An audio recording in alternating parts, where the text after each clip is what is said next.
வணக்கம். திருச்சிற்றம்பலம், தில்லையம்பலம். எல்லாம் செயல்கூடும் எண்ணானை எண்ணம்பலத்தே. வணக்கம். தமிழ் சூரி சிவம் யூடியூப் சேனல். இந்த வீடியோ உங்களுக்கு ரொம்ப யூஸ்ஃபுல்லாக இருக்கும். செல்வம் சேரும் நிலைகளை பற்றி தான் நாம் இன்றைக்கி பார்க்க போகிறோம்.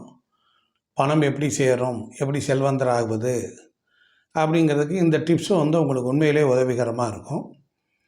இந்த சேனல் பார்க்குறவங்க மறக்காமல் ஒரு லைக் பண்ணுங்கள், ஒரு ஷேர் பண்ணுங்கள், சப்ஸ்கிரைப் பண்ணுங்கள்.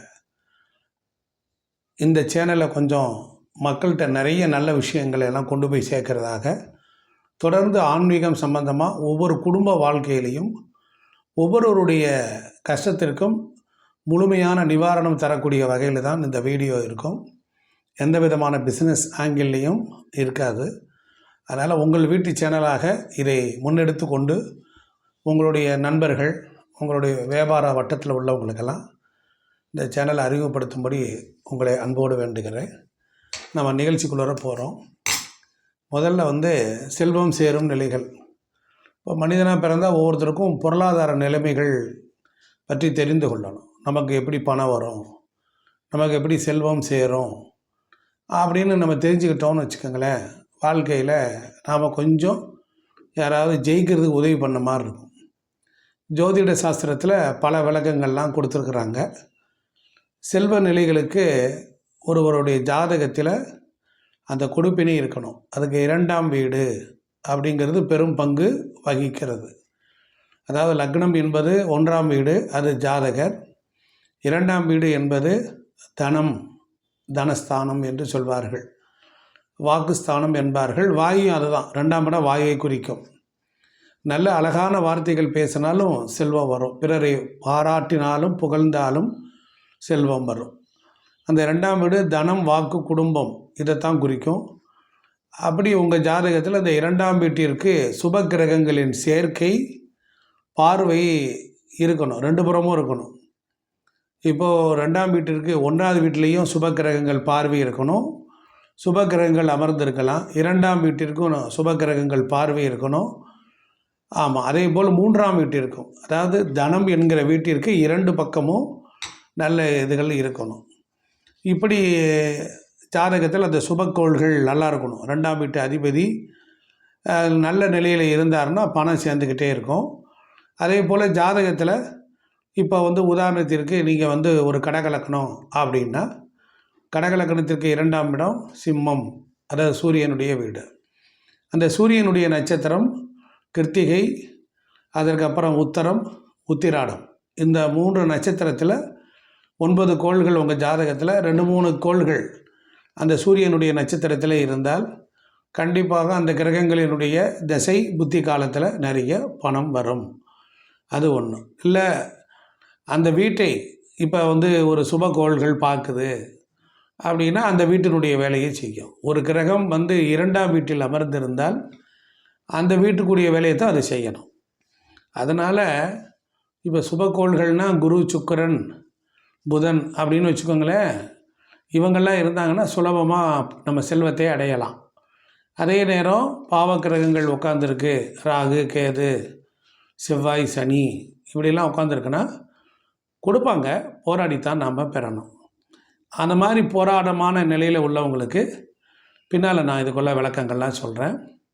அதனால் அது மட்டும் இல்லை, ஒரு செல்வம் வரணும்னா 2ஆம் வீட்டு அதிபதி அந்த கிரகம் உச்சம் அடையணும், அது ஆட்சி பெறணும், இல்லைன்னா வர்க்கோத்தமம் பெறணும், அல்லது சுப பார்வை பெற்றுவிட்டால் செல்வ செழிப்பு நமக்கு சுலபமாக கிடைச்சிடும். 2ஆம் வீட்டு அதிபதியும் 11ஆம் வீட்டின் அதிபதியும் சேர்ந்திருந்தால், அவங்க 2 பேரும் ஒரு இடத்துல சேர்க்கை இருந்தால், பார்வை பற்றால், அல்லது இவர் வீட்டில் அவரும் அவர் வீட்டில் இவரும் பரிவர்த்தனை பெற்றுவிட்டால் என்றைக்குமே வத்தாத செல்வம் செல்வ செழிப்பு நம்ம கையில் பணப்புழக்கம் எப்பொழுதுமே இருந்துக்கிட்டே இருக்கும். இந்த 2ஆம் வீட்டின் அதிபதியும் ஜென்ம லக்ன அதிபதியுடன் தொடர்பு கொண்டு பலம் பெற்றுவிட்டால் தனது சொந்த முயற்சியாலே ஒருத்தருக்கு முன்னேற்றம் அடைந்து செல்வந்தராகலாம். 2ஆம் வீட்டின் அதிபதி 4ஆம் வீட்டு அதிபதியோடு தொடர்பு கொண்டு பலம் பெற்றுவிட்டால் தாயார் வழி மூலம் சொத்து சுகங்கள்லாம் கிடைக்கும். 2ஆம் வீட்டு அதிபதியும் 7ஆம் வீட்டு அதிபதியும் தொடர்பு கொண்டு பலம் பெற்றுவிட்டால் மனைவி மூலம் சொத்து சுகங்கள், பெறப்படும். இப்படிலாம் நிறைய இன்டர்லிங்க்ஸ் இருக்குது.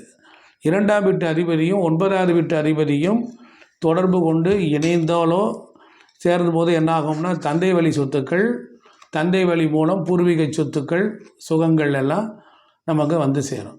அதே சமயம் 2ஆம் வீடும் 2ஆம் வீட்டு அதிபதியும் பாதிப்பு அடைந்தாலும் வச்சுக்கோங்க, அல்லது அது ஒரு ராகு கேது சனி செவ்வாயோட பாவ கிரகங்களோட தொடர்பு ஏற்படுதுன்னு வச்சுக்கோங்க, அல்லது உங்கள் ஜாதகத்தில் 6ஆம் இடம் 8ஆம் இடம் 12ஆம் இடம் கெட்ட இடம், அந்த வீட்டின் அதிபதிகளோட சேர்க்கையோ தொடர்போ அவர்கள் நட்சத்திரத்தை வாங்கியிருந்தாலோ இந்த மாதிரியான செல்வம் கிடைக்காத ஒரு கஷ்ட நஷ்ட பண பற்றாக்குறை வாழ்க்கை தான் நமக்கு அமையும் என்கிறத நாம் ஜோதிடத்தை போய் கேட்டு தெரிஞ்சுக்கணும்.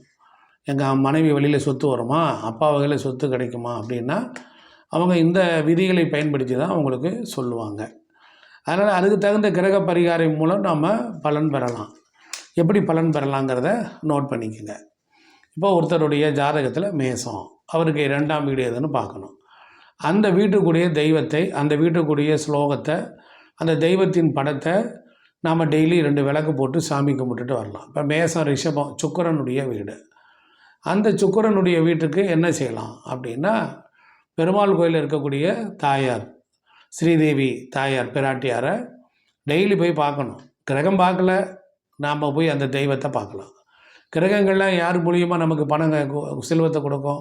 தேவதைகள் மூலமாக தான் கொடுக்கும். டைரெக்டாக நம்ம அந்த தேவதைகளையே போய் வணங்கலாம். இப்போ வீட்டில் வந்து மகாலட்சுமி படத்தை வச்சுக்கலாம். அதுவும் என்ன பண்ணணும், 2ஆம் வீடு அது கெட்டு போயிருந்தாலும் எதுவாக இருந்தாலும் இப்போ அந்த வீட்டினுடைய தெய்வத்தை நாம் போய் நேரில் பார்க்க வேண்டும். அதே போல் 11ஆம் வீடு, அப்போ மேசத்துக்கு 11ஆம் இடம் கும்பம் சனி. அப்போ என்ன செய்யலாம் அப்படின்னா, கும்பத்தில் மகாலட்சுமியை ஆவாகனம் பண்ணி அதை வைத்து கொண்டு நாம் வணங்கலாம். வீட்டில் கும்பம் வச்சு பூஜை பண்ணிங்கன்னா பணம் வரும். அதே போல் இப்படி ஒவ்வொரு ஐஸ்வர்யமும் இருக்குது. எந்த வீடு நமக்கு இப்போ மேசத்துக்குன்னா ரிஷபம் வந்து மகாலட்சுமி வழிபாடு பண்ணலாம். அதே போல் ரிஷபராசிக்காரர்களுக்கு மிதுனம் என்பது தான் செல்வத்தை கொடுக்கக்கூடிய வீடு. அப்படி பார்க்க போகும்போது அந்த ரிஷபக்காரங்களுக்கு 11ஆம் இடம் எதுன்னா குருவினுடைய வீடு, மீன ராசி. அப்படி இருக்கும்போது அப்போ நீங்கள் ரிஷபராசிக்காரங்க 2ஆம் இடமான தில்லை நடராஜரை வணங்கலாம்.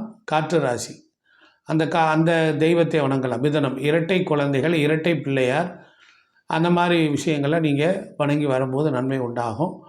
11ஆம் இடம் மீனம் அப்படிங்கிறனால அந்த 2க்கும் 11க்கும் ஒரு தொடர்பு இருக்குது. அதனால் அது ஸ்ரீரங்கத்தில் இருக்கக்கூடிய ரங்கநாதருடைய சயன கோலத்தில் இருக்கிற படத்தை வச்சு நாம் வணங்கி வழிபட்டால் நன்மைகள்லாம் உண்டாகும். இது மாதிரி பல விஷயம் இருக்குது.